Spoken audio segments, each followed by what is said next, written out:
ତ ବର୍ତ୍ତମାନ ଦେଖନ୍ତୁ ଓଡ଼ିଶାବାସୀଙ୍କ ପାଇଁ ଗୋଟେ ବହୁତ ବଡ଼ ଖୁସି ଖବର ଶ୍ରୀଯୁକ୍ତ ମୋହନ ଚରଣ ମାଝୀ ନେଇକି ଆସିଛନ୍ତି, ଯେଉଁଟାକି ଝିଅମାନଙ୍କ ବାହାଘର ପାଇଁ ବଡ଼ ଘୋଷଣା।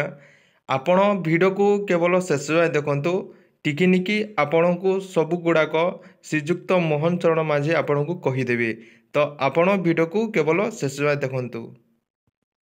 ମୁଁ ସେମାନଙ୍କୁ କହିବା ପାଇଁ ଚାହେଁ, କେବଳ ଏତିକି ନୁହେଁ, 24 ବର୍ଷ ଧରି ଆପଣ ଯାହା କରିବାକୁ ଚିନ୍ତା କରିନଥିଲେ, ଯାହା କାମ କରିବା ପାଇଁ ଲୋକଙ୍କୁ ସେବା ଦେବା ପାଇଁ ଆପଣ ଯୋଜନା କରିପାରିନଥିଲେ, ଆଜି ଆମ ସରକାର ତାହା 9 ମାସ ଭିତରେ କରିବା ପାଇଁ ଯାଉଛନ୍ତି। ଏଠି ସୁଭଦ୍ରା ମା ମାନେ ଆଉ ଭଉଣୀ ମାନେ ଅଛନ୍ତି। ଆପଣ ମାନଙ୍କର ଭିତରୁ ଅନେକ ମା ମାନେ ବହୁତ ଗରିବ ଥିବେ, ଅର୍ଥନୈତିକ ଦୃଷ୍ଟିକୋଣରୁ ଦୁର୍ବଳ ଥିବେ। ଯେତେବେଳେ ଆମ ଝିଅଟି ବଢି ଯାଉଛି, ତାକୁ ବିବାହ ଦେବା ବୟସ ଆସୁଛି, ସେତେବେଳେ ଆମେ ଚାହୁଁଛନ୍ତି ଭଲ ଗୋଟିଏ ଆମେ ଜୋଇଁ ପିଲାଟେ ବାଛିବା, ଭଲ ବାହାଘରଟେ କରିବା, ରୋଷଣୀ ଆଣିବା, ବାଣ ଫୁଟେଇବା, ଭଲ ଭୋଜିଟେ ଦେବା ଏବଂ ଭଲ ବାହାଘରଟେ କରିବା। କିନ୍ତୁ ଆମ ପାଖରେ ଅର୍ଥର ଅଭାବ କାରଣରୁ ଝିଅକୁ ବାହାଘର କରିବା ପାଇଁ କେତେ କଷ୍ଟ, ଏ କଥା ମା ମାନେ ଆପଣମାନେ ସମସ୍ତେ ଜାଣିଛନ୍ତି।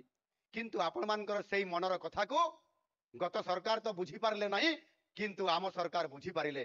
ଆଉ ସେଇଥିପାଇଁ ଆମ ସରକାର ନିଷ୍ପତ୍ତି ନେଲେ ସେଇ ଗରିବ ପରିବାରର ଯୋଉ କନ୍ୟା ସନ୍ତାନ ଆଜି ଆଉ ମା ମାନଙ୍କର ପାଖରେ ପରିବାର ପାଖରେ ସେମାନେ ବୋଝ ନୁହନ୍ତି, ତାକୁ ସସମ୍ମାନେ ବିବାହ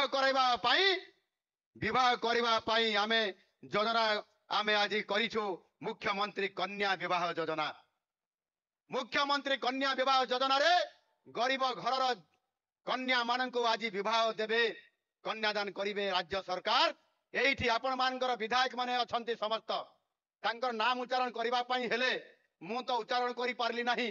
ଆପଣଙ୍କର ଯେତେବେଳେ ପ୍ରଦୀପ ବାବୁ ବି ପଛଆଡ଼େ ଅନେକ ବଡ଼ କଷ୍ଟରେ ସବୁ ବିଧାୟକ ମାନଙ୍କର ନାଁ ଉଚ୍ଚାରଣ କରୁଥିଲେ। ଆମର ପ୍ରିୟଦର୍ଶିନୀ ଅପା ତ ନାଁ ସବୁ ପଢିଲା ବେଳକୁ ଭାରି କଷ୍ଟ ଲାଗିଲା। ଏତେ ବିଧାୟକ ଅଛନ୍ତି, ଆଜି ଆପଣ ମାନେ ଓଡ଼ିଶା ସରକାର ଗଠନ କରିବାରେ, ନୂଆ ସରକାର ଆଣିବାରେ ଆପଣ ମାନେ ସବୁଠାରୁ ଅଧିକ 13 ଜଣ ବିଧାୟକ ମାନଙ୍କର କ୍ଷେତ୍ର ଭିତରୁ 11 ଜଣ ବିଧାୟକ ଦେଇଛନ୍ତି। ଆଜି ଆପଣ ମାନଙ୍କୁ ସେଥିପାଇଁ ସତ ଧନ୍ୟବାଦ। ତା ପାଇଁ ଗୋଟିଏ ନାରା ଦେବା, ହୁଳହୁଳିଟେ ଦେବା, ଭାରତ ମାତା କି। ଏ ବିଧାୟକ ମାନେ, ମାନ୍ୟବର ବିଧାୟକ ମାନେ, ମାନ୍ୟବର ସାଂସଦ ମାନେ, ମାନ୍ୟବର ମନ୍ତ୍ରୀ ମାନେ ସେଇ ଗରିବ ଘରର କନ୍ୟା ମାନଙ୍କୁ କନ୍ୟାଦାନ କରିବେ। ବାଜା ବାଜିବ, ରୋଷଣୀ ଆସିବ, ବାଣ ଫୁଟିବ, ବରଯାତ୍ରୀ ଭୋଜି ଖାଇବେ। ଗୋଟିଏ ବିବାହ ମଣ୍ଡପରେ 50 ରୁ ଅଧିକ ଯୋଡିକୁ ଆଣିକରି ଆମେ ବିବାହ କରିକରି କନ୍ୟାଦାନ କରିବା ଆମ ସରକାର ନିଷ୍ପତ୍ତି ନେଇଛନ୍ତି। 24 ବର୍ଷରେ ଏ ସରକାର ତାଙ୍କ ମୁଣ୍ଡ ଭିତରେ ପଶିଥିଲା କି ନାହିଁ ମୁଁ ଜାଣି ନାହିଁ, କିନ୍ତୁ ଆମକୁ ଆଜି ସୁଯୋଗ, ଆମର ଗରିବ ମା ବାପା ମାନଙ୍କୁ, ପିତା ମାତା ମାନଙ୍କୁ ଏ ସୁଯୋଗ ଆଜି ଦେବା ପାଇଁ